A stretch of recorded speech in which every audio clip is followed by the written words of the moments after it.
এই কেরানীগঞ্জ হবে বাংলাদেশের মধ্যে একটা মডার্ন সিটি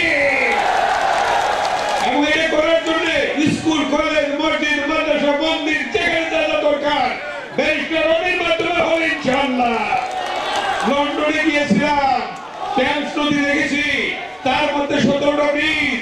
এই ব্রিজ হওয়ার কারণে লন্ডন শহর হয়ে পারে আরেকটা লন্ডন শহর হয়েছে।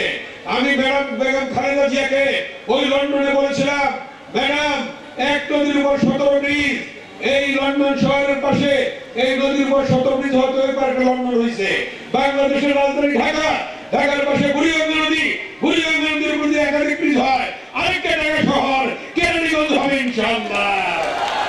বেগম খালেদা এই কথা শুনে এই বসিলা ব্রিজ, এই জিঞ্জিরা বাবুদের ব্রিজ, কামরাঙ্গীরচর খোলামুড়া ব্রিজ হবে ইনশাআল্লাহ।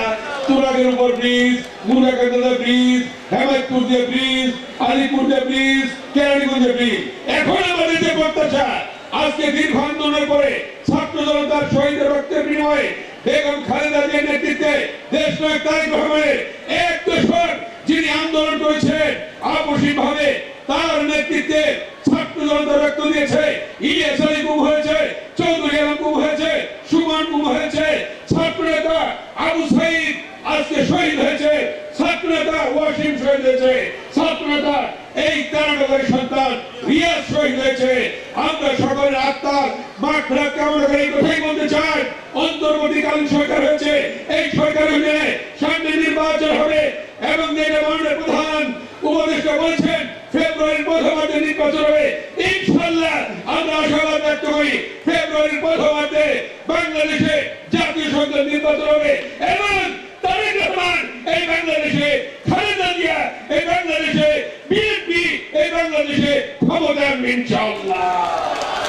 অতএব যা যা দরকার তাই তাই করব আমরা, ঠিক আছে? এবং সেই নির্বাচন হবে সুষ্ঠু। বাংলাদেশের জনগণ যেটা চেয়েছিল দীর্ঘ 17 বছর যে আন্দোলন করেছে ভোটাধিকার প্রতিষ্ঠার জন্য, সেই ভোটাধিকার আপনারা নিজেরা গিয়া দেবেন এবং মা বোনকে বলবেন, ঘরে ঘরে বলবেন, আগামী উন্নয়নের জন্য, শান্তির জন্য, মাদক মুক্ত কেরানীগঞ্জ করার জন্য, চাঁদাবাজ মুক্ত কেরানীগঞ্জ করার জন্য এবং ভূমি সন্ত্রাসী যারা, ভূমিদস্যু যারা, তাদের নিয়ন্ত্রণের জন্য এই কেরানীগঞ্জে আগামী দিনে ব্যারিস্টার